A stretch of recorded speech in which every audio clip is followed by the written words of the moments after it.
can start in 5 minutes, so let's wait for more participants to join.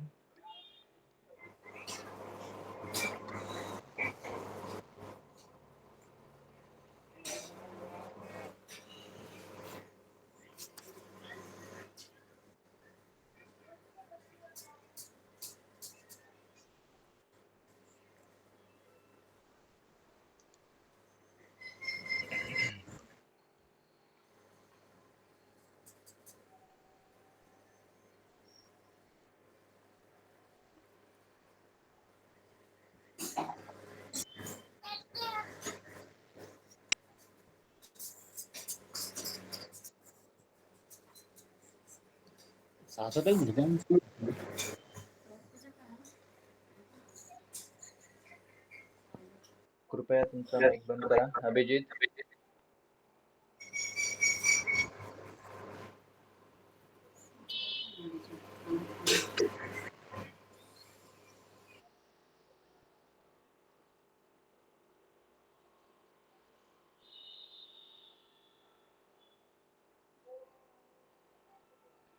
Uh, I think we can start.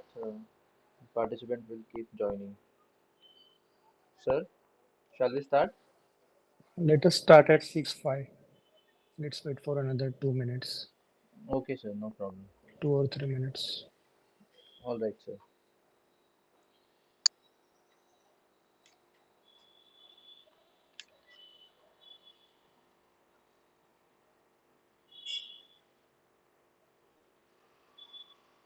Supriya मॅडमला जमलं का co-host करणं? नाही sir, ते नाही इकडनं नाही होते तसं. ओके. सेटिंग्स मध्ये जाऊन बघितलं मी आणि होस्ट कंट्रोल मध्ये पण. खुशालच्या नावावर क्लिक करा बरं. अच्छा, एक मिनिट.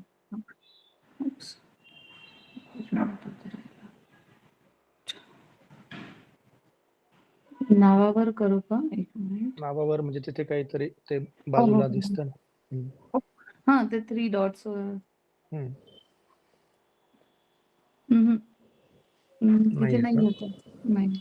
आय थिंक तुम्हाला फक्त ते होस्ट कंट्रोल मध्ये म्यूट करण्याचं ऑप्शन असावं. सो इन हो, केस जर म्यूटच आहे कोणी फक्त. येस सर, इन केस कोणाचा माईक सुरू झाला की मला तेवढं म्यूट म्यूट, करून घ्या. पिन, रिमूव्ह, फुल स्क्रीन एवढेच ऑप्शन्स आहेत. ओके, चालेल. ओके.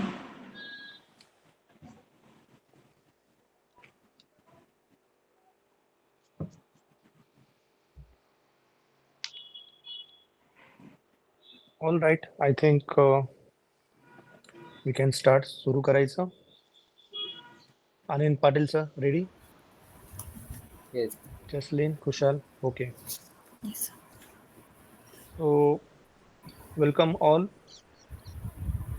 मी डॉक्टर हेमंत सोनानेस, नाशिकमध्ये गेल्या काही वर्षांपासून सायकॅट्रिस्ट म्हणून काम करतो.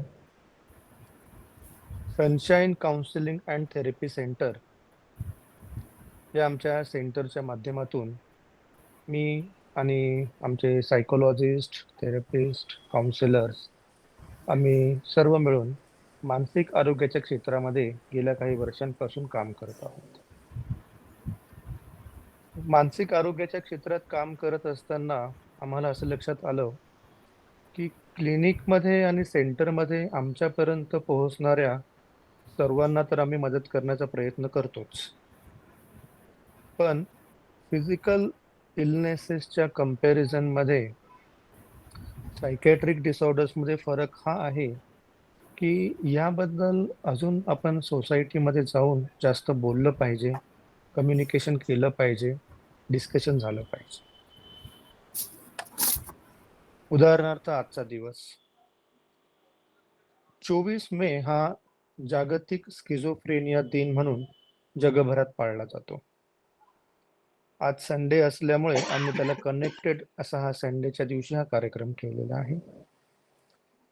स्किझोफ्रेनिया हा is one of the illnesses we can say की ज्यांचं नाव ऐकलं की मनामध्ये थोडीशी भीती निर्माण होते. आज इंटरनेट, टेक्नॉलॉजी, ग्लोबलायझेशन यामुळे भरपूर जनरल नॉलेज, इन्फॉर्मेशन आपल्याला मिळतं. फक्त आम्हाला असं जाणवतं की इन्फॉर्मेशन आणि नॉलेज या 2 गोष्टींमध्ये फरक आहे. इंटरनेटवरून आपल्याला इन्फॉर्मेशन मिळते, नॉलेज नाही. म्हणजे इन्फॉर्मेशन मिळते ती बऱ्याचदा कन्फ्युजिंग असते, मिसलीडिंग असते. सो आम्ही असं ठरवलं की आपण बघतो की स्किझोफ्रेनिया हा शब्द हल्ली बरेच जण वापरतात.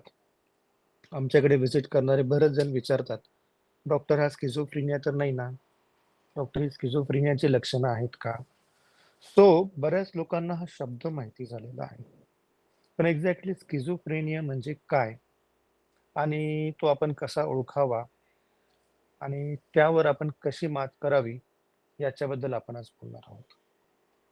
कारण की जेव्हा आपण म्हणतो की हा स्किझोफ्रेनिया आहे का? किंवा भीती निर्माण होते, तेव्हा मी सर्वांना हे सांगू इच्छितो, की एकदा आपल्याला हे लक्षात आलं, की एखादा आजार होणं किंवा न होणं हे पूर्णपणे आपल्या हातात नाहीये आणि आपल्या आजूबाजूला असे अनेक लोक आहेत, की ज्यांना हा आजार झालेला आहे किंवा होत असावा.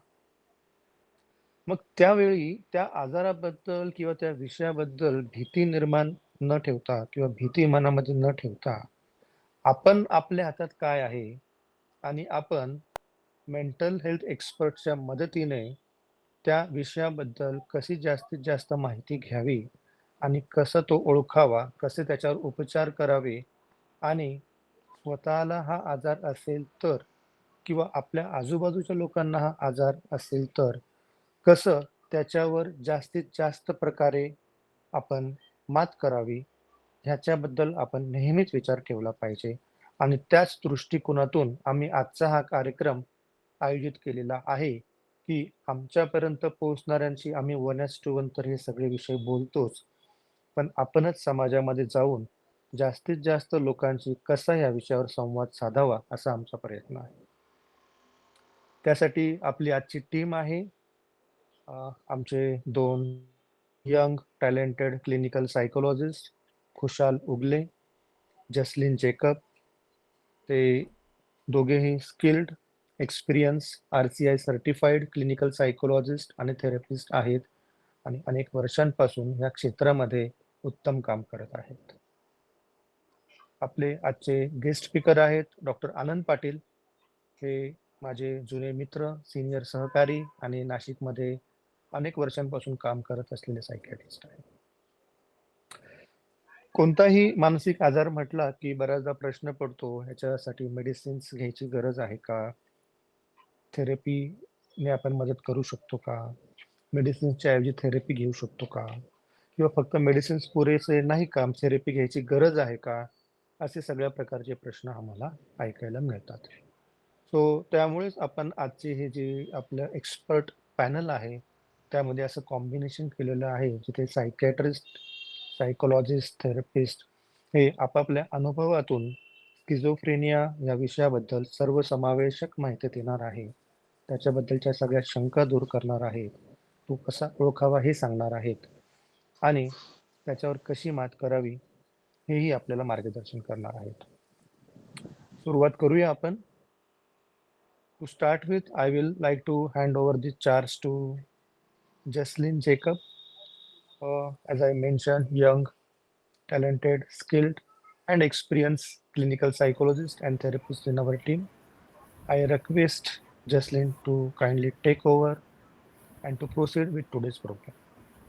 Jesslyn Jacob Thank is you. the moderator of this program, and Kushal Ugle and Dr. Anand Patel are going to be the speakers of this program. Over to you. Thank you so much sir for introducing us. जैसे कि हम सब जानते हैं कि हम world schizophrenia day के awareness webinar पे हम इकट्ठे हुए हैं, तो जहाँ पे हम जो स्किज़ोफ्रेनिया के रिगार्डिंग जो भी हमें डाउट्स हैं, क्वेश्चंस हैं, हम पूछ सकते हैं। तो कुछ क्वेश्चंस ऐसे हैं जो हमें स्किज़ोफ्रेनिया को समझने के लिए आसान करेगा।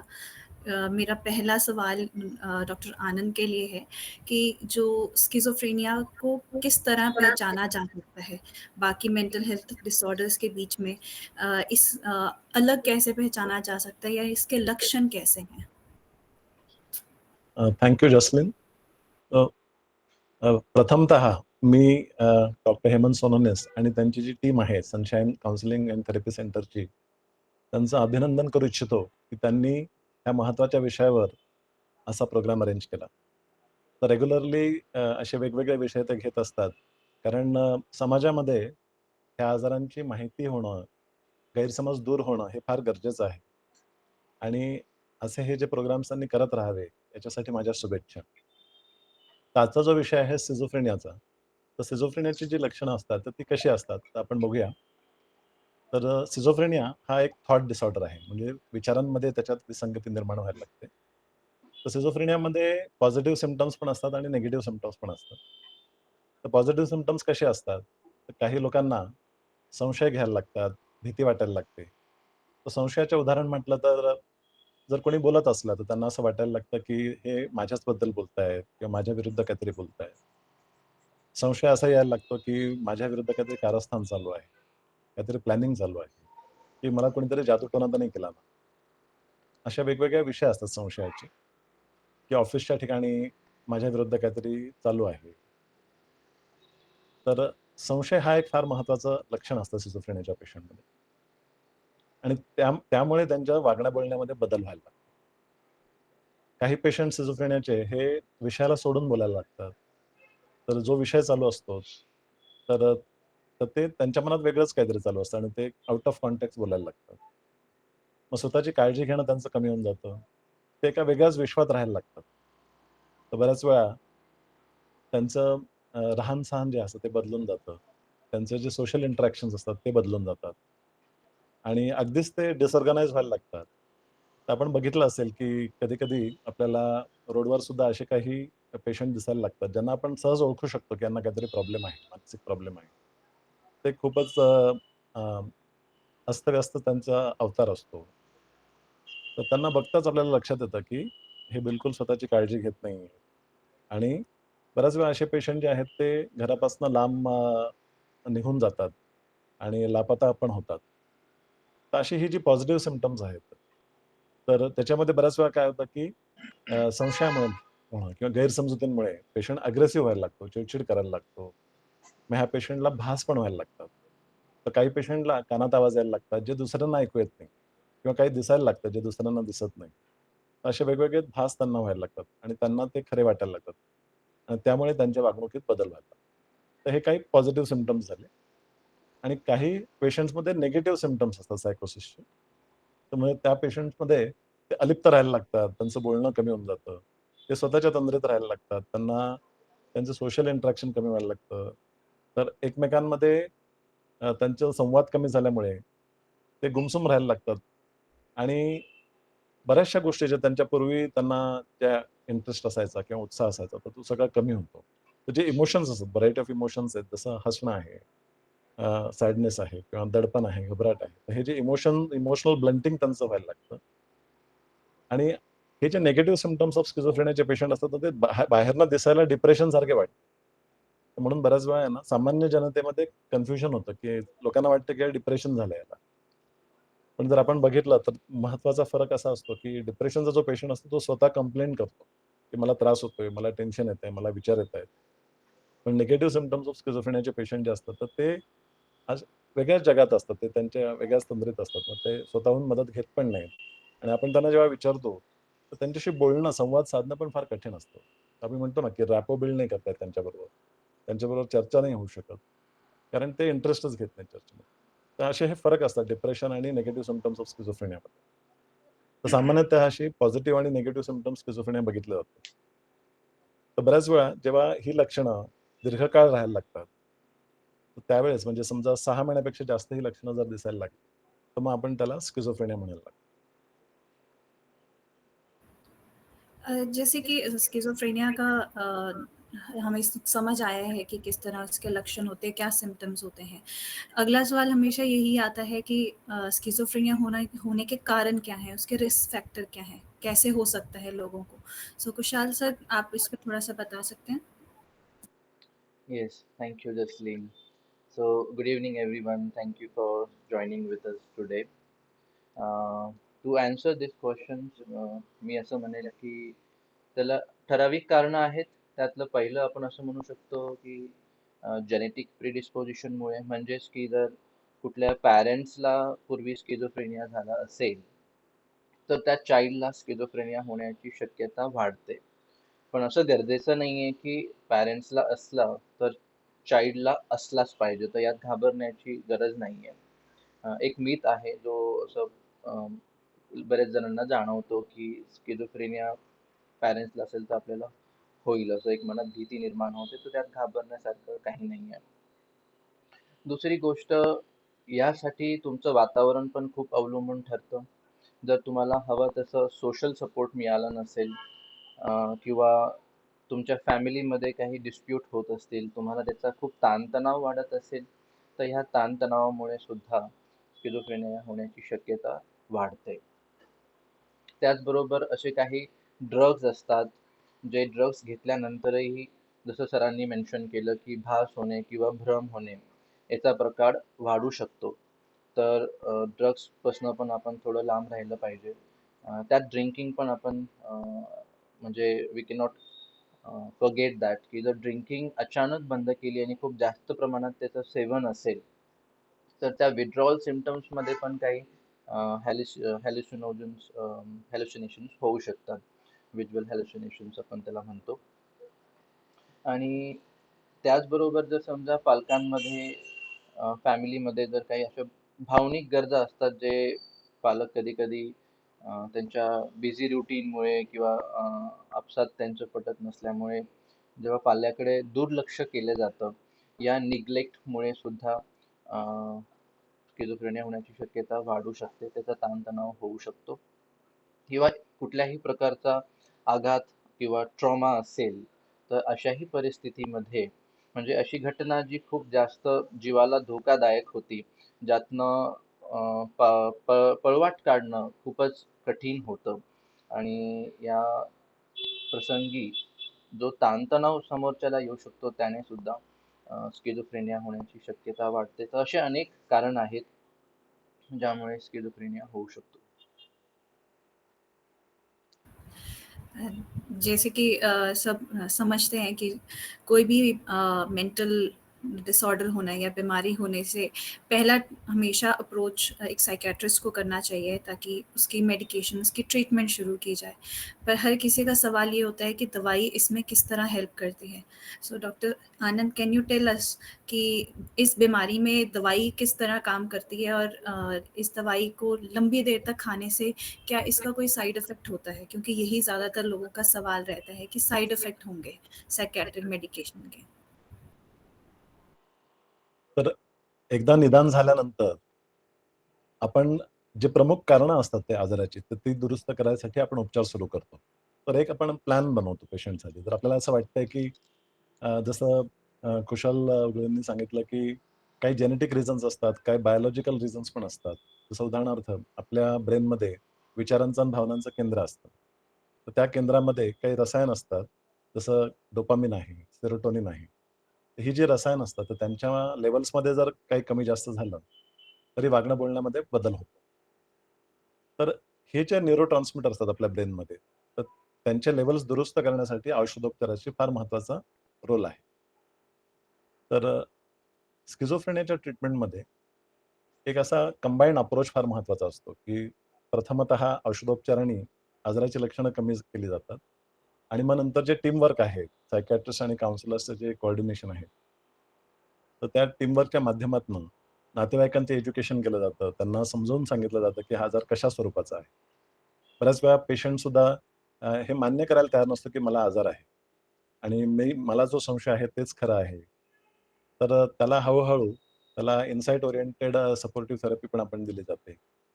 तर त्याला एज्युकेट केलं जातं, की काउन्सिलिंगच्या माध्यमातून, की ही लक्षणं कशी संशयाची लक्षणं आहेत आणि तर ट्रीटमेंटमध्ये औषधोपचाराबरोबरच पेशंट आणि नातेवाईकांचं एज्युकेशन फार महत्वाचं आहे आणि सपोर्टिव्ह सायकोथेरपी फार महत्वाचं आहे. तर हे सांगणं महत्वाचं असतं, की ही जी ट्रीटमेंट आहे, याला किती वेळ लागेल फरक पडायला. थोडा धीर धरणं गरजेचं आहे. या गोळ्यांचा, औषधांचा फरक यायला थोडा वेळ लागतो. काही पेशंट्समध्ये 4-6 आठवडे लागू शकतात. एखाद्या पेशंटमध्ये 2 ते 3 महिने सुद्धा लागू शकतात चांगला फरक पडायला. मग फरक पडल्यानंतर लगेच ट्रीटमेंट बंद करू नये. नाहीतर लक्षणं उलटून येऊ शकतात. तर गुण टिकवण्यासाठी सुद्धा काही दिवस गोळ्या चालू ठेवाव्या लागतात.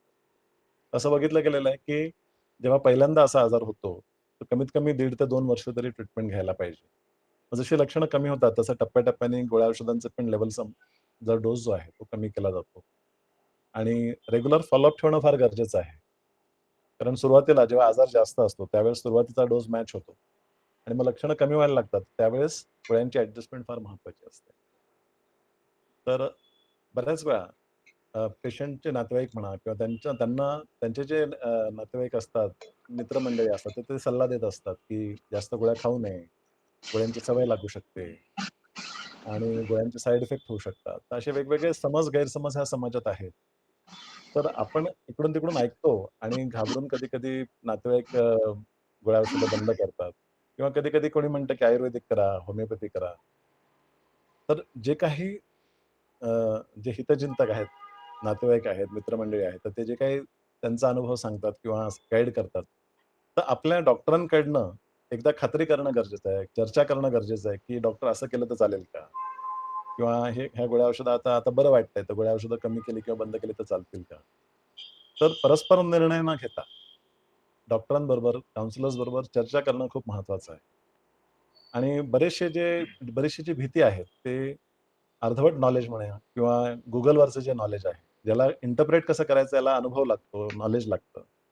तर त्याच्यामुळे हे सगळे गैरसमज निर्माण होतात. एक असा ग्रुप पण आहे, की ज्यांना जे अँटी सायकियाट्री असतात, तर ते जास्त सायकियाट्रीच्या विरुद्ध प्रचार करतात. तर जे काही साइड इफेक्ट्स असतात, तर ते सगळ्यांना होत नसतात ॲक्चुअली. तर साइड इफेक्ट्स हे काही लोकांना होतात आणि ते सुद्धा असे पर्मनंट साइड इफेक्ट्स नसतात, की त्यांचा थोडा डोस कमी केल्यानंतर किंवा गोळी औषधं बदली केल्यानंतर ते साइड इफेक्ट्स निघूनही जातात. तर म्हणून ट्रीटिंग डॉक्टर जे आहेत, तर त्यांच्या संपर्कात राहणं गरजेचं आहे. चांगला फॉलोअप ठेवणं गरजेचं आहे. आणि जे काही मनात भीती असेल, तर ते चर्चा करून त्याच्यावर योग्य ते नॉलेज घेणं किंवा योग्य ते इन्फॉर्मेशन घेणं फार महत्वाचं आहे. Yes, just. जैसे कि आनंद सर ने कहा है कि ट्रीटमेंट जो है it's a team work, so psychiatrist भी काम करते हैं और क्लिनिकल साइकोलॉजिस्ट भी काम करते हैं। तो कुशाल सर, अगर आप बता सकते हैं कि साइकोथेरेपी का स्किज़ोफ्रेनिक ट्रीटमेंट में क्या रोल है और इस ट्रीटमेंट में पेशेंट खुद को कैसे एक्टिव रोल में लेकर आ सकता है? ओके. सो यामध्ये पहिली गोष्ट म्हणजे की थेरपी आपण जेव्हा म्हणतोय किंवा काउन्सिलरची जेव्हा तो क्लायंट आहे किंवा जो फॅमिली मेंबर्स आहे ते जेव्हा भेटतात, ही एक अशी जागा असते जिथे तुम्ही खूप सेफली, संकोच न करता समोरच्या व्यक्तीशी बोलू शकतात. अनेक वेळा काय होतं, की हे जे अडचणी आपल्याला येतायत, जेव्हा आपण दुसऱ्यांना हे व्यक्त करतो, तर त्यांची याबद्दल खूप वेगळी प्रतिक्रिया असते आणि कुठेतरी आपल्या मनात एक फिअर ऑफ जजमेंट असतो, की समोरचा व्यक्ती हे काय विचार करेल? पण जेव्हा थेरपीचा पार्ट असतो, त्या थेरपीमध्ये समोरचा जो थेरपिस्ट असतो किंवा काउन्सिलर असतो, हो, हा एक ट्रेन व्यक्ती असल्यामुळे तो या गोष्टींची काळजी घेतो, की समोरच्याला सेफ वाटलं पाहिजे आणि जे काही अडचणी त्याला जाणवतायत त्या व्यक्तीला किंवा त्या व्यक्तीच्या घरच्यांना, या अगदी संकोच न करता त्यांना ते समोर टाकायला फार मदत होते. दुसरी गोष्ट, हा एक टीम वर्क असतो. म्हणजे फक्त एकटेच नाही, फक्त क्लायंटच नाही किंवा तो व्यक्तीच नाही, तर त्या घरचे काही सदस्य आणि थेरपिस्ट असे आपण एक टीम वर्क करत असतो. त्याचबरोबर नक्कीच सायकियाट्रिस्टचा रोल आपण विसरू शकत नाही. हा एक कोलॅबोरेटिव्ह वर्क जेव्हा सगळेजण आपल्याकडनं प्रयत्न करतायत, तेव्हा तो एक इंडिव्हिज्युअलवर येणारा जो लोड आहे ट्रीटमेंटचा, तो आपल्याला कमी करता येतो आणि समोरच्या व्यक्तीला असं वाटतं, की माझ्याबरोबर अनेक लोकं आहेत. मी यातनं जाणारा एकटा नाहीये. अनेक वेळा ह्या व्यक्तीला जी भीती असते किंवा जे अडचणी येत असतात किंवा जे भास असतात, किंवा जसं आनंद सरांनी सांगितलं की काही डिप्रेसिव्ह सिम्पटम्स पण असतात. या सिम्पटम्समध्ये कधी-कधी घरचे लोकं असतील, नातेवाईक असतील, तर एक एम्पॅथी तिथे मिसिंग असते. म्हणजे की समोरच्या व्यक्तीला त्या सर्व गोष्टीमधनं जाताना काय वाटत असेल, ही अनेक वेळा जी समज आहे लोकांमध्ये, ती तिथे त्या व्यक्तीपर्यंत पोहोचले जात नाही आणि त्या व्यक्तीला असं वाटतं की मला कोणीच समजून घेत नाहीये किंवा कोणाला समजत नाहीये की मी यातनं कसं चाललोय. तर ही एक एम्पॅथी त्या थेरपी स्पेसमधनं जेव्हा त्यांना मिळते, क्लायंटला मिळते, तर त्याचा त्यांना भरपूर फायदा होतो. एक सहकारी असल्यासारखं नक्कीच वाटतं. त्याचबरोबर सरांनी ते सांगितलंच आहे की सायको एज्युकेशन थेरपीमध्ये खूप जास्त भर देतं. सरांनी इन्साइट ओरिएंटेड थेरपीबद्दल पण थोडंसं मार्गदर्शन आपल्याला केलं की हा आजार काय आहे. अनेक वेळा त्या व्यक्तीला आणि त्याच्या घरच्यांनाच समजायला फार वेळ लागतो आणि त्याबद्दल अनेक त्यांना गैरसमज असतात किंवा ती जाणीव त्या क्लायंटला जाणीवच नसते, त्या व्यक्तीला जाणीवच नसते की मला नेमकी भास होत आहे किंवा हे भ्रम आहे. एक दुसरा व्यक्ती त्याला भ्रम म्हणून बघू शकतो की असं होतंय त्याला, हे वास्तविकतात घडत नसतानाही त्याला वाटतंय की कोणीतरी माझ्याबद्दल बोलतंय किंवा माझ्या मागे काहीतरी षडयंत्र रचला जातो आहे. पण कुठेतरी ही जाणीव त्या व्यक्तीला नसते. थेरपीमध्ये आपला एक प्रयत्न असतो की ही जाणीव त्या व्यक्तीशी बोलून त्याला त्या बाबतीत जागं करून अनेक वेगळे उदाहरण देऊन त्याचं मत घेऊन आपल्याला हे करायचं आहे. आपण त्याला डायरेक्ट नाही सांगू शकत की तुला असं भास होत आहेत आणि ते वास्तविकतामध्ये एक्झिस्ट नाही करत. त्याला जर असं सांगितलं त्या व्यक्तीला तर तो व्यक्ती तुमच्यावरती विश्वास नाही ठेवणार. त्याला असं वाटेल की माझा प्रॉब्लेम कोणाला समजत नाहीये. तर ह्या काही अशा गोष्टी आहेत ज्या थेरपीमध्ये आम्ही कॉमनली बघत असतो. पण त्याचबरोबर जसं एखादा व्यक्तीला भास होत असेल किंवा भ्रम होत असेल, शंका येत असतील, तर त्या व्यक्तीला आपण या शंकांविषयी अजून खोलमध्ये लक्ष द्यायला मदत केली पाहिजे. ॲनलाईज केलं पाहिजे, की तो जो काही व्यक्ती असं करतोय, वागतोय, इतरांशी बोलत नाहीये, शांत बसतोय, आपल्या गोष्टी इतरांना सांगत नाहीये, कारण की त्याला शंका वाटतंय, की त्या चर्चा केल्या जात आहेत. तर कुठेतरी असं खरंच आहे का, की हा फक्त त्याच्या मनाचा खेळ आहे, ज्याला आपण माइंड रिडिंग म्हणू शकतो किंवा एक कुठल्याही प्रकारचं कॉग्निटिव्ह डिस्टॉर्शन यामध्ये असू शकतं. तर हे त्याला पुरावे आपण शोधायला मदत करायची आहे किंवा आपण जो विचार करतोय याचा दुसरा अल्टरनेटिव्ह थॉट काय असू शकतो. म्हणजे असं असू शकतं का की ते आपल्याबद्दल बोलत नसावे, फक्त आपल्याकडे ते बघत असावे, याची शक्यता किती आहे. अनेक वेळा ते व्यक्ती म्हणतात की नाही, मला असं वाटतं की ठामपणे ते माझ्याबद्दलच बोलत आहे आणि मी या बाबतीत पूर्ण शुअर आहे. अशा ठिकाणी पण कधी कधी आपल्याला त्यांचं ॲग्री करावं लागतं. So we can not debate there की असं तुम्हाला जे वाटतंय ते बरोबर नाहीये. कधी कधी त्यांच्याशी ती एक प्रोफेशनल रिलेशनशिप असतं आपण म्हणतो. ते प्रोफेशनल रिलेशनशिप बिल्ड करून तो विश्वास जिंकून त्या व्यक्तीला हळूहळू त्या ठिकाणी आपल्याला घेऊन यावं लागतं. म्हणजे मला अजूनही आठवतं, माझ्याकडे एक क्लायंट येत होता आणि तो 1 वर्षभरापासून माझ्याकडे त्याची ट्रीटमेंट झाली. पण सुरुवातीला जेव्हा ते आले तेव्हा त्यांना असं वाटायचं की माझे आई-वडीलच माझं सगळीकडे वाईट करतायत. मी जे काही करतोय ते मला तिथे अडथळे निर्माण करतायत. आणि ते हळू ब्रेक करता आम्हाला ऑफकोर्स थेरपी आणि सायकियाट्रिक मेडिकेशन हे दोन्ही चालू असताना आम्ही वेगळे कारण शोधले की असं असण्याची शक्यता काय आहे? किंवा ज्या घटना घडतायत त्याचे अल्टरनेट एक्सप्लेनेशन आहेत का? आणि हळूहळू तो व्यक्ती त्यातनं बाहेर पडला.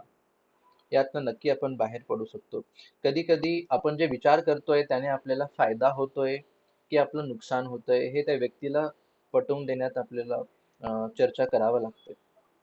की ह्या सर्व गोष्टींनी काही जण जॉबला जाणं थांबवतात. त्यांना असं वाटतं की जॉबच्या ठिकाणी पण तिथे काहीतरी होतंय. पण जॉब सोडल्याने त्यांचा ताणतणाव वाढू शकतो. त्यापेक्षा असा जर त्रास होत असताना आपण या त्रासाच्या समोरही कसं जाऊ शकतो, याला कोपिंग स्किल्स काय असावेत किंवा याला कुठल्या प्रॉब्लेम सॉल्व्हिंग मेथडने वेगळ्या पद्धतीने त्याच्या समोरही जाऊ शकतो.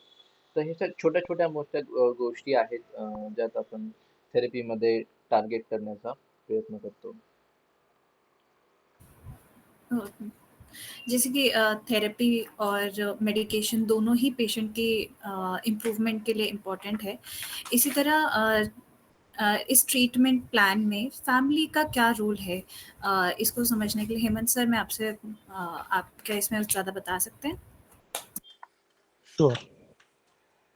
जसं डॉक्टर आनंद पाटील आणि खुशाल उगले यांनी मेन्शन केलं की स्किझोफ्रेनियाची लक्षणं ही एका वेगवेगळ्या स्टेजला असताना ते घरातल्यांच्या लक्षात येऊ शकतं. सो आजार खूप वाढला की बऱ्याचदा पेशंटला इन्साईट नाही राहत. आम्ही याला इन्साईट म्हणतो. इन्साईट म्हणजे की मला जे भास होत आहेत, मला जे कानात आवाज ऐकायला येत आहेत किंवा मला जो संशय वाटतो आहे, मला जे वाटतंय की इतर लोक माझ्या विरुद्ध आहेत, हे प्रत्यक्षात खरं नसून माझ्या मनाचे विचार आहेत. या आजारामुळे माझ्या मनामध्ये उत्पन्न झालेले हे विचार आहेत. हे त्या व्यक्तीला कळत नाही. आणि बऱ्याचदा त्या व्यक्तीला मग कळत नसल्यामुळे असंही वाटत नाही की मला यासाठी डॉक्टरांकडे जाण्याची गरज आहे किंवा ट्रीटमेंट घ्यायची गरज आहे. So this is lack of insight.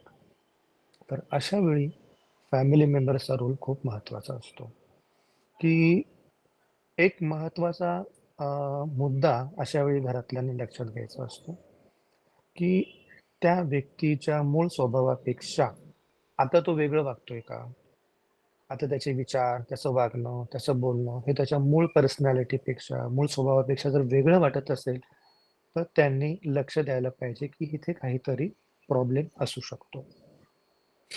मग प्रॉब्लेम असू शकतो तर तुम्ही पहिली गोष्ट मानसोपचार तज्ञांकडे जाणं गरजेचं असतं. मानसोपचार तज्ञ पेशंटची आणि फॅमिली मेंबर्सची पूर्ण माहिती घेतात. पूर्ण माहिती ही दोन्ही प्रकारची असते. त्या व्यक्तीला स्वतःला काय वाटतं हे जितकं महत्त्वाचं असतं, तितकंच त्याच्या घरच्यांचं काय निरीक्षण आहे त्याच्याबद्दल हेही खूप महत्त्वाचं असतं. मग हे दोन्ही मुद्दे लक्षात घेऊन मानसोपचार तज्ञ बऱ्याच वेळी ठरवतात की हा नक्की कुठल्या प्रकारचा प्रॉब्लेम आहे. स्किझोफ्रेनियाची लक्षणं इतक्यात जी सांगितली गेलेली आहेत, तसं काही वाटलं तर निश्चितपणे तुम्ही भेटायला हवं. मग बऱ्याचदा यामध्ये घरातल्यांनाच जर लक्षात नाही आलं तर दुर्दैवाने त्या पेशंटची ट्रीटमेंट लवकर सुरू होत नाही. आणि जर ती ट्रीटमेंट सुरू व्हायला खूप उशीर झाला तर त्या व्यक्तीचा त्रास वाढत जातो. आणि जसं कोणताही आजार वाढल्यावर त्या व्यक्तीला कॉम्प्लिकेशन्स होतात, तसंच स्किझोफ्रेनिया हा आजार लवकर ओळखता नाही आला, त्याची लवकर योग्य प्रकारे ट्रीटमेंट नाही झाली तर 2 प्रकारचे कॉम्प्लिकेशन्स होऊ शकतात. एक तर तो आजार आपण असं म्हणू शकतो साध्या भाषेत की आतमधून पक्का होतो, त्यामुळे उशिरा ट्रीटमेंट सुरू झाली तर तो लवकर बरा व्हायला अडचण येते, ट्रीटमेंटला पुरेसा रिस्पॉन्स मिळत नाही किंवा तो 100% पूर्ण जी रिकव्हरी एकदम सुरुवातीच्या दिवसांमध्ये आपल्याला दिसू शकते, तर ती कुठेतरी 80-90% किंवा त्यापेक्षा कमीवरही कधी-कधी थांबावं लागतं. त्यामुळे अर्ली आयडेंटिफिकेशन आणि ट्रीटमेंट यामध्ये पेशंटचा रोल जितका महत्त्वाचा आहे, तितकाच घरच्यांचा सुद्धा महत्त्वाचा आहे. दुसरा विषय येतो मग त्यामध्ये पेशंटचा लॉस काय होतो की तो विद्यार्थी असेल तर त्याचं एज्युकेशन, तो नोकरी करत असेल तर त्याचा जॉब, त्याचा बिझनेस, फॅमिली रिलेशन्स, हजबंड वाईफमधले रिलेशन्स, आई-वडिलांबरोबरचे रिलेशन्स हे सगळंच हॅम्पर व्हायला लागतं. मग अशा वेळी घरातल्यांना जर लक्षात आलं की हा एक आजार आहे आणि ह्या आजारांच्या लक्षणाच्या भरात आपली बहीण, आपला भाऊ, बायको, नवरा असं वागतायत, तर ते त्याला योग्य प्रकारे समजून घेऊ शकतात. आणि अशा वेळी त्या संशयाला तिथे विरोध एका लिमिटपेक्षा पुढे जास्त न करता किंवा तू काम करत नाही म्हणून त्याच्यावर कंटिन्युअसली टीका न करता हे आजारामुळे होत आहे हे लक्षात आलं तर त्याला मानसोपचार तज्ञांकडे नेऊन औषधं, समुपदेशन, थेरपी यांच्या माध्यमातून आपल्या पेशंटला त्या आजारातून बाहेर काढणं हे घरच्यांची जबाबदारी असते बऱ्याचदा. आणि हे सगळेच जण ओळखत नाही असं नाही. आमच्या अनुभवातून खूप छान काळजी घेणारे खूप चांगल्या प्रकारे हा विषय समजून घेणारे, भलेही त्यांच्याकडे मोठ्या-मोठ्या डिग्र्या नसतील, पण तरीसुद्धा अतिशय चांगल्या प्रकारे आपल्या घरातल्या सदस्यामधील बदल ओळखणे, मानसोपचार तज्ञांकडे घेऊन जाणे आणि उपचार करून घेणे, असे करणारी अनेक चांगली उदाहरणं आमच्याकडे आहेत. त्याच्यानंतर घरातल्यांचा अजून एक रोल पुढे येतो, की सुरुवातीचा त्रास बरा झाल्यावर बऱ्याचदा असं वाटतं, की चला आता बरं झालं. आता गोळ्यांची काही गरज नाही. गोळ्यांबद्दल बरेच गैरसमज असतात. किडनी खराब होते, साइड इफेक्ट होतात. या गोळ्या एकदा चालू झाल्या की चालूच राहतात. अशा विविध कारणांमुळे किंवा आजूबाजूला अनेक जण त्यांचा हेतू चांगला असतो सांगण्याचा, पण शास्त्रीय नॉलेज नसतं. सायंटिफिक नॉलेज नसतं. त्या आधारे गैरसमजातून बऱ्याचदा मग ते गोळ्या बंद करण्याचा सल्ला देतात. त्या गोळ्या बंद होतात आणि कालांतराने 2 महिन्यांनी, 4 महिन्यांनी, 6 महिन्यांनी ती लक्षणं पुन्हा येतात.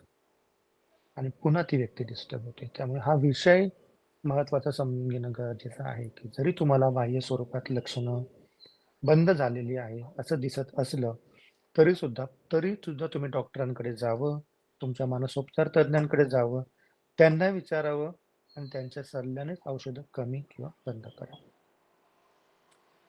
सरतेशेवटी आपण जेव्हा आजाराबद्दल बोलतो, ट्रीटमेंटबद्दल बोलतो, घरच्यांबद्दल पेशंटबद्दल बोलतो, तर तिथे एक शेवटचा मुद्दा सर्वांनी लक्षात घेणं गरजेचं आहे, की अनेकदा शारीरिक आजार हे त्या व्यक्तीपुरतं मर्यादित राहतात.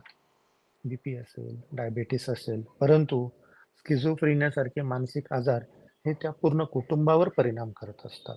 त्या पूर्ण कुटुंबातलं वातावरण, त्यांचं सगळं वागणं, बोलणं, एकमेकांशी रिॲक्शन्स या सगळ्या अफेक्ट करत असतात. त्यामुळे स्किझोफ्रेनिया असलेल्या व्यक्तीच्या कुटुंबियांना पण आपण समजून घेणं गरजेचं आहे. त्यांनाही कुठेतरी लाँग स्टँडिंग आजार झाला, की त्यांच्यावर जे बर्डन येतं, ते मानसिक असेल, शारीरिक असेल, आर्थिक असेल, व्यावसायिक असेल, भावनिक असेल, विविध स्वरूपात. तर ते बर्डन पण ओळखलं जाणं गरजेचं आहे. आम्ही मानसोपचार तज्ञ त्या ट्रीटमेंट करताना नेहमीच घरच्यांशी संवाद साधून त्यांचं बर्डन काही आहे का हे ओळखणे आणि त्यावर त्यांना मार्गदर्शन करणे असा प्रयत्न करत असतोच. पण घरातल्या सदस्यांनी सुद्धा एकमेकांना किंवा नातेवाईकांनी, शेजारी-पाजारांनी, मित्रांनी, कामावरच्या सहकाऱ्यांनी असं काही उदाहरण एखादं आपल्या माहितीत असेल, तर त्या व्यक्तीच्या अत्यंत जवळच्या फॅमिली मेंबर्सना सपोर्टिव्ह आणि प्रोत्साहनपर असं आपलं कसा अप्रोच असला पाहिजे, हाही विचार नक्कीच केला पाहिजे. Thank you so much sir. जैसे कि अभी हम सारे ट्रीटमेंट पार्ट को हम समझ चुके हैं। यूजुअली लोगों का सवाल ये होता है जब हमारे पास हिस्ट्री देने आते हैं या ट्रीटमेंट लेने आते हैं, उनका ये होता है कि जिस पेशेंट को स्किज़ोफ्रेनिया हो गया है, क्या वो पेशेंट आगे काम कर सकता है क्या? दुनिया में जाके जॉब कर सकते हैं क्या? सो आनंद सर, क्या आप इस पे थोड़ा-सा और एनलाइटन करेंगे प्लीज़? तर सिझोफ्रेनियाच्या ट्रीटमेंटचा एक प्रमुख उद्देश असा असतो, की हा जो पेशंट असतो, तर तो अलिप्त-अलिप्त राहायला लागलेला असतो. त्याचं कामावरचं त्याची घडी बिघडलेली असते. तर त्याला चांगल्यात चांगली ट्रीटमेंट देऊन परत एकदा कसं समाजामध्ये त्याला इतर लोकांसारखं जीवन जगता येईल, हा प्रयत्न आपण करत असतो. त्याच्यामध्येच त्यांनी आपल्या पायावर उभं राहणं हे फार गरजेचं आहे. तर त्याला प्रोत्साहन दिलं जातं. पण नातेवाईकांना हेही समजून घेणं गरजेचं असतं, की ह्या आजारामुळे त्याची काम करण्याची कॅपॅसिटी थोडीशी कमी झालेली असू शकते. तर त्याच्याकडनं वास्तविक अपेक्षा ठेवणं पण गरजेचं आहे. तर त्याला त्याची जी काही क्षमता आहे, ती ओळखून त्याला त्याच्याकडनं अपेक्षा ठेवणं गरजेचं आहे. तर काही लोकांच्या अशा मनात भीती असते, की सिझोफ्रेनियाचा पेशंट व्हायलेंट होईल का? किंवा चिडचिड करेल किंवा आक्रमक होईल का? तर हे बघितलं गेलेलं आहे, की त्यांना उकसवल्याशिवाय बऱ्याच वेळा ते काही अग्रेसिव्ह होत नसतात. इनफॅक्ट जे काही घरगुती डोमेस्टिक व्हायलन्स जे आहे, तर त्याचंही प्रमाण म्हणजे सायकियाट्रिक पेशंट्समध्ये जे व्हायलन्स असतं त्याच्यापेक्षा जास्त असतं. तर डेफिनेटली सिझोफ्रेनियाच्या पेशंट्सला सुद्धा त्यांनी त्यांच्या पायावर उभं राहावं, काम करावं, याच्यासाठी प्रोत्साहन दिलंच पाहिजे.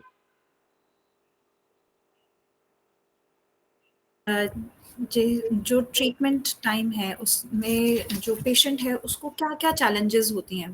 क्योंकि उसके अंदर की दुनिया और बाहर की दुनिया में काफ़ी चेंजेस आ जाती हैं। तो कुशाल सर, क्या आप इसमें बता सकते हैं कि यूजुअली ट्रीटमेंट के टाइम में पेशेंट को खुद को क्या चैलेंजेस होती हैं? तो सबसे बड़ा तो यही प्रॉब्लम होता है कि वो क्लाइंट जो पेशेंट जो है वो खुद इस बारे में नहीं समझ पाता है कि जो परेशानियाँ उसे हो रही है या वो परेशानियाँ है भी या नहीं। ठीक है। तो वो बहुत चैलेंजिंग पार्ट होता है। पूरी तरह से वो इंसाइट ना होने की वजह से कहीं न कहीं ये इंसान ट्रीटमेंट तक पहुँच ही नहीं पाता है। ठीक है। तो इससे प्रॉब्लम्स और बढ़ना शुरू होता है, क्योंकि ना घर वाले कुछ कर पा रहे, हेल्प कर पा रहे इस बारे में, ना वो व्यक्ति किसी अ, दूसरे व्यक्ति के पास जाकर मदद ले रहा है। तो जैसे हम नेगेटिव सिम्टम्स में देख रहे थे कि सोशल आइसोलेशन होता है, वो व्यक्ति अपने आप में रहना शुरू कर देता है। तो वो उसके सिम्टम्स को कहीं न कहीं और बढ़ाता है, उसका स्ट्रेस और बढ़ता जाता है, और उसकी एक डॉक्टर के पास आने की संभावना है, वो कम से कम हो जाती है। तो ये सबसे बड़ी दिक्कत होती है। जैसे हेमंत सर ने कहा है कि यहाँ पे फैमिली को बहुत माइन्यूटली ऑब्जर्व करना पड़ता है कि क्या हो रहा है, और कौन सी ऐसे लक्षण हैं, सामने वाले को, उस व्यक्ति को कैसे हम ये कन्विंस कर सकते हैं कि जो हो रहा है वो उसके लिए ठीक नहीं है, और वो उसके लिए जो ट्रीटमेंट लेने की सोच रहे हैं उससे उसकी परेशानियाँ ठीक हो सकती है, या हम ये कह सकते हैं कि उस व्यक्ति को कुछ और रीज़न के लिए, जैसे वो चाहता है कि उसका करियर अच्छा बने, तो वो करियर के लिए उसको हम सपोर्ट करने के लिए हेल्प लेना चाहते हैं।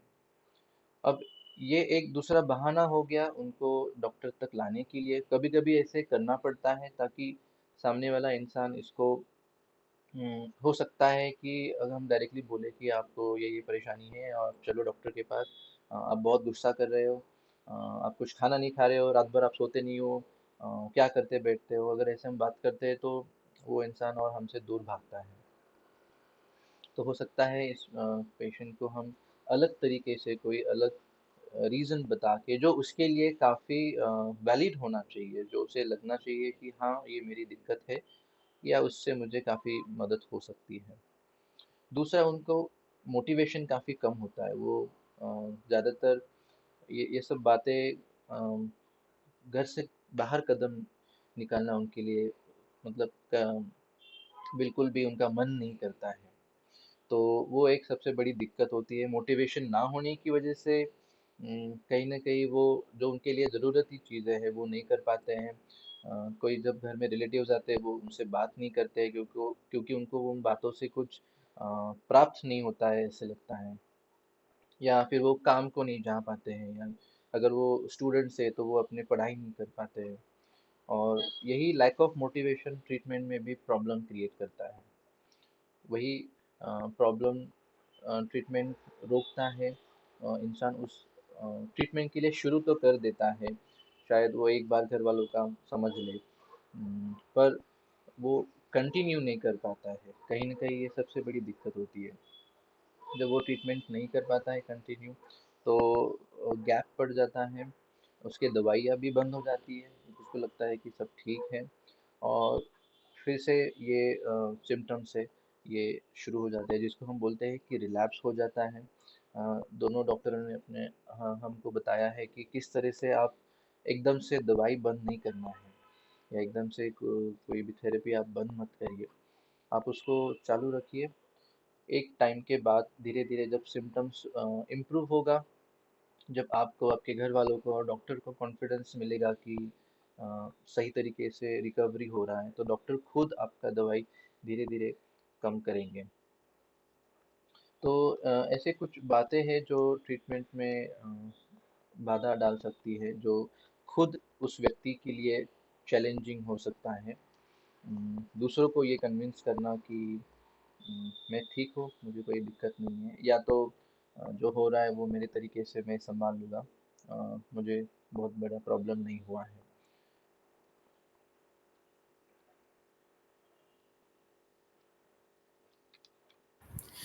हमारा मेन सेशन इस वेबिनार का कंप्लीट हो गया है। अब अगला पोर्शन हमारा क्वेश्चन एंड आंसर है, तो किसी भी पार्टिसिपेंट को डाउट है तो वो अपने ग्रुप चैट में डाल सकते हैं। We do have few questions already. Shall we start with the question answer from the chat? Yes, Yes, please. sure.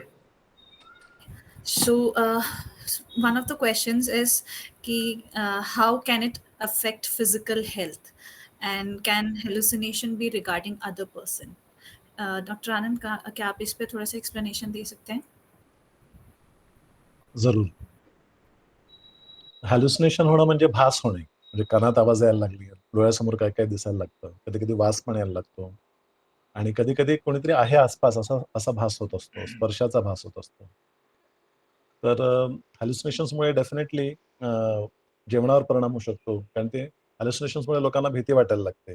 काही वास यायला लागला तर त्यांना जेवण जात नाही, तर त्याच्यामुळे त्यांच्या शारीरिक स्वास्थ्यावर पण परिणाम होतो, वजन कमी व्हायला लागतं कधी कधी. आणि त्या हॅल्युसिनेशन्समुळे जर असा भास होत असेल की ना शेजारचे तुमच्या विरुद्ध काहीतरी प्लॅनिंग चालू आहे, तर त्यांच्याबरोबर मग भांडणं होतात, चिडचिड होते, असे वेगवेगळे सोशल प्रॉब्लेम्स पण व्हायला लागतात. तर हे जे भास असतात हे फारच त्रासदायक असतात पेशंटसाठी आणि म्हणूनच त्वरित ट्रीटमेंट घेणं फार गरजेचं असतं. अगला क्वेश्चन है कि how much time must a schizophrenic patient should rely on taking medication?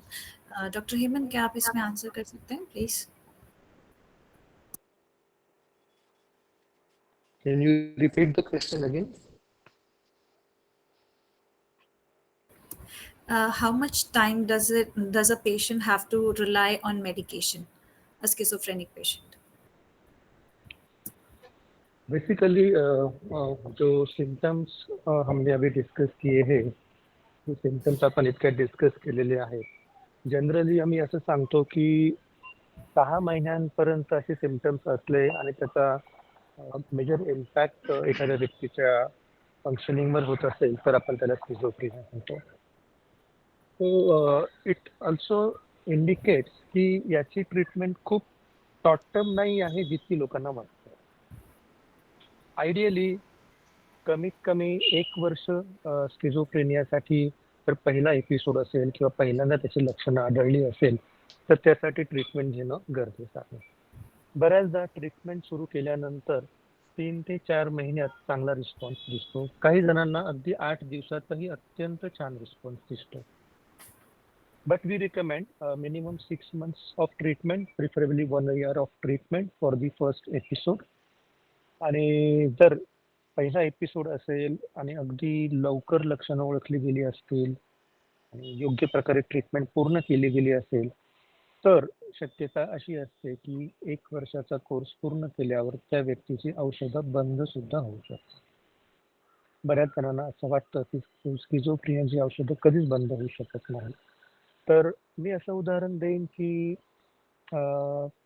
अनेक शारीरिक आजार जसे असतात की malaria, typhoid, TB, BP, diabetes, तर या उदाहरणांमधून आपल्याला लक्षात येईल की काही आजारांची ट्रीटमेंट होऊन औषधं बंद होऊ शकतात आणि काही आजार असे आहेत डायबिटीस सारखे जे आयुष्यभर पण औषधं घ्यावी लागतात.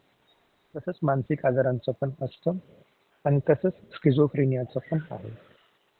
तर बऱ्याचदा आपल्याला अनेक पेशंट आपल्या आजूबाजूला दिसतात जे अनेक वर्षांपासून औषधं घेत आहेत आणि त्यामुळे अनेक जणांना भीती वाटते की एकदा ही औषधं चालू केली की बंदच होणार नाही. पण खरं सांगायचं तर आमच्याकडे अशी उदाहरणं असतात की ज्यांनी योग्य प्रकारे उपचार केले, अर्ली आयडेंटिफिकेशन अँड ट्रीटमेंट जे शब्द वापरले सुरुवातीला, तर औषधांनी त्यांचा आजार बरा सुद्धा होऊ शकतो काही जणांमध्ये. मात्र आपल्याला बऱ्याचदा ही उदाहरणं डोळ्यासमोर येत नाहीत आणि उदाहरणं नेहमी ही लक्षात राहतात. मानवी गुणधर्म आहे की जे जास्त अडचणीचं आहे ते जास्त लक्षात राहतो. त्यामुळे दीर्घकाळ आजार घेणारे पेशंट आपल्याला नेहमीच दिसतात. मात्र आता लक्षात घेण्याचा मुद्दा हा आहे की गोळ्या चालू केल्यावर त्या चालूच राहतात हा जो गैरसमज आहे हा आपण इथे खोडून काढणं गरजेचं आहे. गोळ्या जर दीर्घकाळ घ्याव्या लागत असतील तर तो दोष गोळ्यांचा नाही आणि तो त्या चालू करणाऱ्या डॉक्टरचाही नाही किंवा त्या पेशंटचाही नाही की तो प्रयत्न करत नाही असंही आपण म्हणू शकत नाही. बीपी आणि डायबेटीसच्या उदाहरणांवरून आपण समजू शकतो की काही काही आजारच आपल्याला निसर्गाने असे दिलेले आहे की त्यांच्यावर दीर्घकाळ उपचार घेणं गरजेचं आहे. जर औषधं बंद केल्याने आजार वाढत असतील तर त्याचा अर्थ असा होतो की मेंदूतूनच तो आजार असा आलेला आहे की ज्याला दीर्घकाळात ट्रीटमेंटची गरज नाही. मग हे एकदा आपल्या लक्षात आलं की आपल्या हातात त्या आजाराबद्दल किंवा त्या औषधांबद्दल तक्रार न करता आपल्या हातात एवढं उरतं की आपण ते औषधं मानसोपचार तज्ज्ञांच्या सल्ल्याने नियमितपणे घ्यावी. कारण अल्टिमेटली औषधं घेणं किंवा न घेणं हा आपला गोल नाही. It is just a medium. ते एक माध्यम आहे. गोल आहे स्किझोफ्रेनियावर मात करणे. जसं डायबिटीसवर मात करण्यासाठी नियमितपणे औषधं घेणे, नियमितपणे व्यायाम करणे, खाण्यापिण्याची पथ्य पाळणे, असं करून आपण आपली क्वालिटी ऑफ लाईफ मेंटेन करण्याचा प्रयत्न करतो. जरी आपल्याला माहिती असलं की माझी औषधं बंद होणार नाही.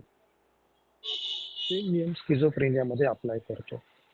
आपली औषधं नियमितपणे घेऊन मानसोपचार तज्ज्ञांकडे नियमितपणे फॉलोअप घेऊन गरज वाटेल तेथे समुपदेशन, insight oriented psychotherapy, supportive psychotherapy घेऊन एक चांगली क्वालिटी ऑफ लाईफ, आपलं काम, आपलं कुटुंब, आपलं आर्थिक स्वावलंबन, आपला हॅपीनेस हे आपण कसं मेंटेन करू शकतो हे उद्देश डोळ्यासमोर ठेवून जिथे गरज आहे किंवा जेव्हापर्यंत गरज आहे तेव्हापर्यंत औषध घेण्याबद्दल कोणीही संकोच करू नये किंवा त्या ट्रीटमेंटबद्दल गैरसमज करू नये. How much we can rely on और how long we can rely on medication या प्रश्नामध्ये आपण असं म्हणू शकतो की आपण औषधांवर अवलंबून राहतो आहे का असा अर्थ प्रतीत होतो. तर मी नक्की सांगू इच्छितो की ते औषधांवर अवलंबून राहणं कुठेही प्रत्यक्षात नाहीये. तो आजारच निसर्गाने आपल्याला असा दिलेला असतो की तिथे दीर्घकाळ ट्रीटमेंट गरजेची असते आणि जिथे ती गरजेची आहे तिथे ती योग्य प्रकारे तज्ज्ञांच्या मार्गदर्शनाखाली करणे ही आपली जबाबदारी आहे, पेशंटची सुद्धा आणि घरच्यांची सुद्धा. कुशाल सर, अगला सवाल आपके लिए है कि स्किज़ोफ्रेनिया के बारे में बहुत सारी मिथ्स हैं, मिथिक बातें हैं जो लोग बोलते हैं कि जैसे स्किज़ोफ्रेनिया मल्टी पर्सनालिटी हो सकता है, मल्टीपल पर्सनालिटी, या फिर बैड पेरेंटिंग के कारण होता है, तो और इस बीमारी का कोई इलाज नहीं है. तो क्या आप इस पे थोड़ा सा अपना राय बता सकते हैं? जी बिल्कुल। तो जब हम, जैसे सर ने शुरू में कहा था कि वो इंसान जब बात करता है, हम उसको कुछ सवाल पूछते हैं तो वो कुछ और जवाब दे देता है, जिसको हम बोलते हैं कि इरेलेवेंट या डिरेलमेंट हो गया है उसके स्पीच से।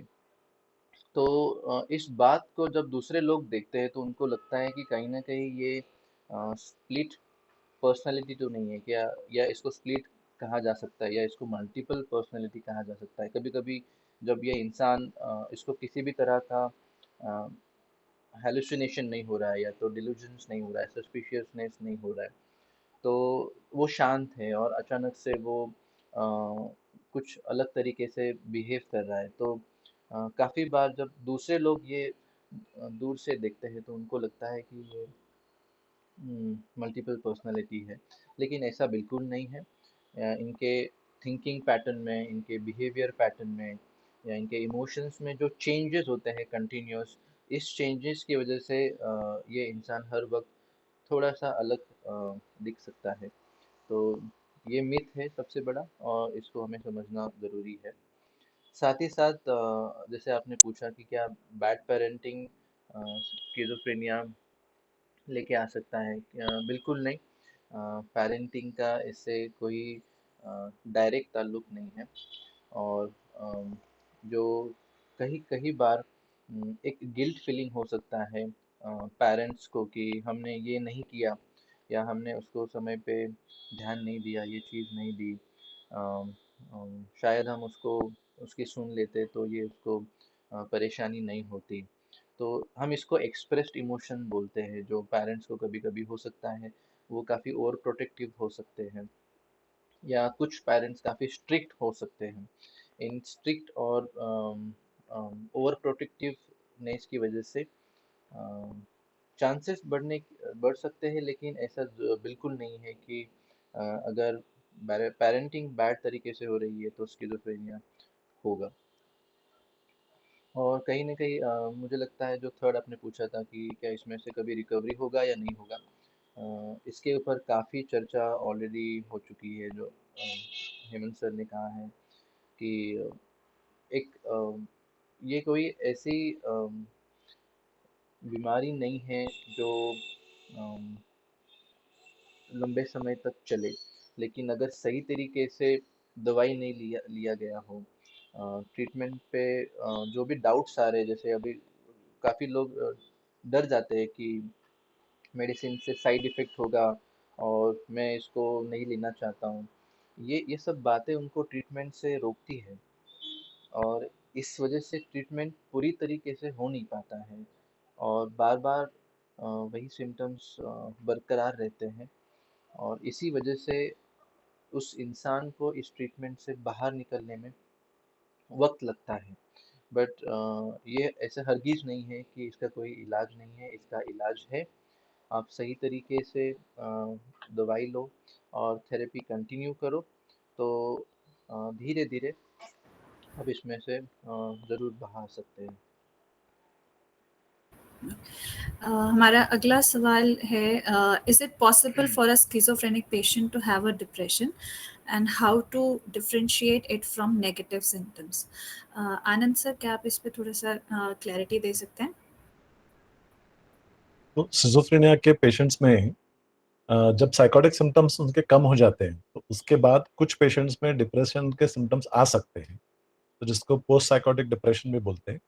उस समय पे दवाइयों की एडजस्टमेंट करनी पड़ती है और एंटी डिप्रेसेंट ऐड भी करना पड़ता है। तो अक्सर जैसे हमने शुरू में भी डिस्कस किया था कि साइकोटिक सिम्टम्स और डिप्रेसिव सिम्टम्स में कैसे फ़र्क कर सकते हैं। तो जो डिप्रेसिव सिम्टम्स होते हैं उसमें अक्सर पेशेंट कंप्लेन करता है कि उसे उदास लग रहा है, या उसे जिन चीज़ों में पहले इंटरेस्ट था वो कम हो गया है, उत्साह नहीं लग रहा है। तो पेशेंट्स के कंप्लेंट्स से भी वो डायग्नोसिस किया जा सकता है। और अगर वो नेगेटिव सिम्टम्स होते हैं साइकोसिस के, तो उसमें जनरली पेशेंट कंप्लेन नहीं करता है और वो अलिप्त रहता है, अपनी दुनिया में रहता है। तो ये इम्पोर्टेंट डिफरेंसेस है जो डिफरेंशिएट कर सकते हैं। सर, साथ में आप अगर ये भी क्लियर करें, it is another question, how depression versus anxiety, मतलब what is the difference between depression and anxiety? So I think we can answer on the basis कि स्किज़ोफ्रेनिक पेशेंट को डिप्रेशन और एंजाइटी सिम्टम्स होते हैं, जैसे आपने अभी बताया, तो उसमें कैसे डिफरेंशिएट कर सकते हैं? तो एंग्जाइटी जो है, जिसको मराठी में घबराहट बोलते हैं, हिंदी में डर लग बोलते हैं, तो वो भी दो तरीके का रहता है। न्यूरोटिक एंग्जाइटी होती है और साइकोटिक एंग्जाइटी होती है। तो जो साइकोटिक एंग्जाइटी है वो अक्सर जो शक की वजह से जो डर लगता है उसकी वजह से होता है, या जो हेलुसिनेशन होते हैं, जो भास होते हैं, उसकी वजह से जो डर लगता है उसको हम लोग साइकोटिक एंग्जाइटी बोलते हैं। और जो न्यूरोटिक एंग्जाइटी रहती है तो वो थोड़ी अलग रहती है। तो जैसे सिजोफ्रेनिया के पेशेंट की जब जब इलाज होता है, तो जब वो होश में आता है, जब विचार करने लगता है कि मेरे जीवन में क्या बदलाव हुआ है, मैं पीछे रह गया, मेरे बाकी जो सहकारी थे वो आगे निकल गए, तो उसकी वजह से भी उसको उदासी आने लगती है, उसको चिंता होने लगती है, घबराहट होने लगती है कि मेरे आगे कैसे होगा। तो ये जो है, ये जो चिंता है वो एंग्जाइटी होती है। तो और जो उदासी लगने लगती है उसको डिप्रेशन बोलते हैं। आई रिक्वेस्ट जिन्होंने हैंड रेज किया हुआ है वो अपने सवाल प्लीज चैट बॉक्स में टाइप कर दें, ताकि हम यहाँ से पढ़ के सवाल पूछ सकें। And I do have another question कि हेमंत सर के लिए है क्वेश्चन कि इस बीमारी की ट्रीटमेंट में अर्ली इंटरवेंशन किस तरह रोल प्ले करता है? स्किज़ोफ्रेनिया की ट्रीटमेंट में लाइक हम किसी भी हमारे लाइफ के किसी भी प्रॉब्लम का एग्जांपल ले सकते हैं कि कोई भी प्रॉब्लम अगर आप अर्ली आइडेंटिफाई करते हैं तो चांसेस होते हैं कि आप उसे जल्दी सॉल्व कर सके without making it get complicated. Similarly schizophrenia में जनरली ऑनसेट दो टाइप का होता है, एक होता है सडन ऑनसेट, दूसरा होता है ग्रेजुअल ऑनसेट। तो अक्सर जो सडन ऑनसेट है तो फैमिली मेम्बर्स इजीली पिक कर सकते हैं कि this is something very different from the original nature, original personality of the patient. तो ऐसे वक्त पे आपको इमीडिएटली साइकेट्रिस्ट को कांटेक्ट करना है, और उसका फ़ायदा होता है कि जितने जल्दी आप पिकअप कर सके और जितने जल्दी आप साइकेट्रिस्ट, मेंटल हेल्थ एक्सपर्ट के पास जाके ट्रीटमेंट चालू कर सके, उतना जल्दी वो सिम्टम्स अंडर कंट्रोल आते हैं। उसका फ़ायदा क्या होता है, एक तो वो इलनेस पूरी तरीके से रिकवर होने के चांसेस बढ़ जाते हैं, मेडिसिन आगे चल के बढ़ने के चांसेस कम हो जाते हैं, बट मेडिसिन आगे चल के बंद होने के चांसेस बढ़ जाते हैं। पेशेंट की इम्पेयरमेंट इन फंक्शनिंग, जिसकी हम अक्सर फोकस करते हैं, उनका काम, उनका पढ़ाई, उनके रिलेशंस, ये सब डिस्टर्ब होने के चांसेस बहुत कम हो जाते हैं। कम मेडिसिन की ज़रूरत पड़ती है, मेडिसिन के साइड इफेक्ट होने के चांसेस नेचुरली कम हो जाते हैं। So lot of advantage. On the other hand जहाँ पे ग्रेजुअल ऑनसेट स्किज़ोफ्रेनिया है, थोड़ा डिफिकल्ट हो जाता है फैमिली मेम्बर्स के लिए पिकअप करना, because it starts very slowly, gradually, और बहुत धीरे धीरे बढ़ता है। लेकिन जब भी आपको लगे, जेव्हाही वाटेल फॅमिली मेंबर्सना की काहीतरी वेगळं वाटतं आहे, आणि आपण आतापर्यंत जे डिस्कस केलेले आहेत स्किझोफ्रेनियाची लक्षणं, positive symptoms, negative symptoms, any change from original personality, ज्याच्यापैकी काहीही वाटलं तर त्वरित मानसोपचार तज्ज्ञांचा सल्ला घ्यावा. तुम्हाला जरी ते उशिरा लक्षात आलं तरी जेव्हा तुम्हाला लक्षात आलं त्यानंतर तुम्ही जेवढं लवकर जाऊन याच्यावर उपचार घ्याल, तेवढं तुम्ही तुमच्या पेशंटला आणि ओव्हरऑल तुमच्या फॅमिलीला जास्त चांगल्या प्रकारे मदत करू शकता.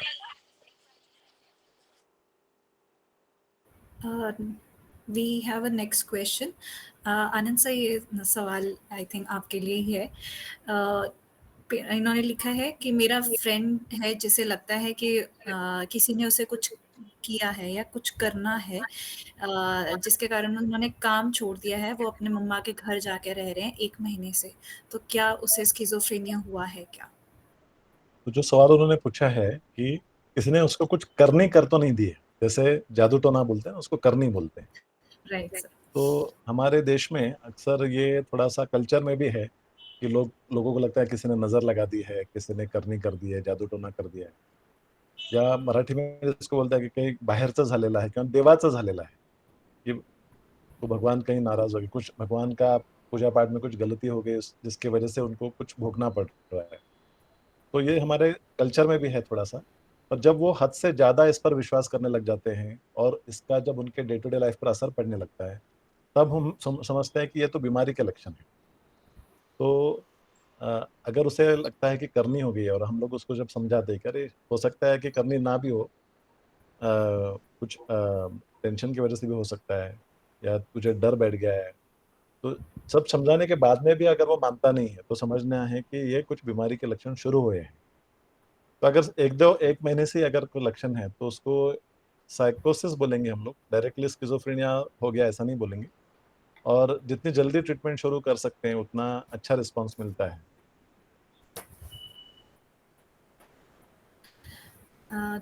I think with this we come to the end of question sessions. There don't seem to be any more any more questions. Um, Yes, Jasleen, so there are some personal questions जो हम chat box में देख पा रहे हैं. I will request these participants to please reach out to us.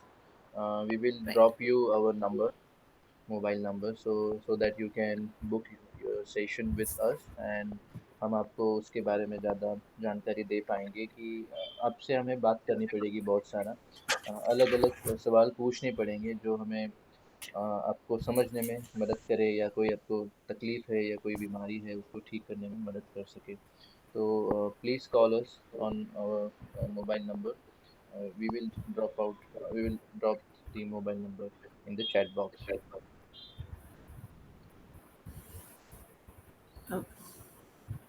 With this, we have come to an end for this webinar. So thank you so much for Hemant sir to organize this webinar for the awareness of Schizophrenia Day. And also I thank Dr. Anand Patil, our chief speaker, or guest speaker, for taking out time and clearing most of our doubts.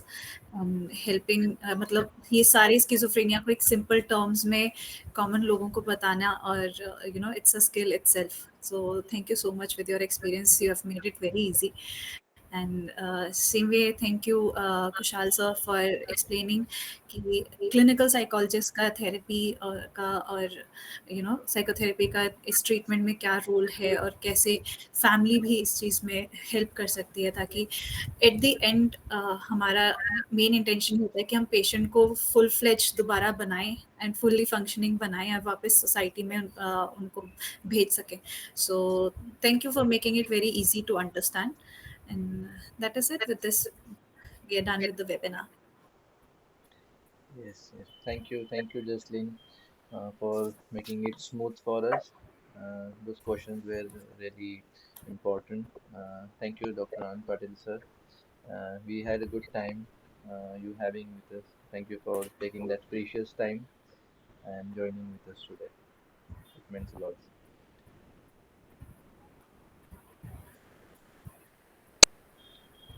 Yes, with this, we conclude for the today's webinar. Keep stay tuned, I would say. We'll keep announcing the webinars. As Dr. Anand Patil said that we keep arranging this awareness sessions to the audience so that we can reach to maximum people out there and help us get better. So please reach out to us if you are going through any difficulties. We are always there for you.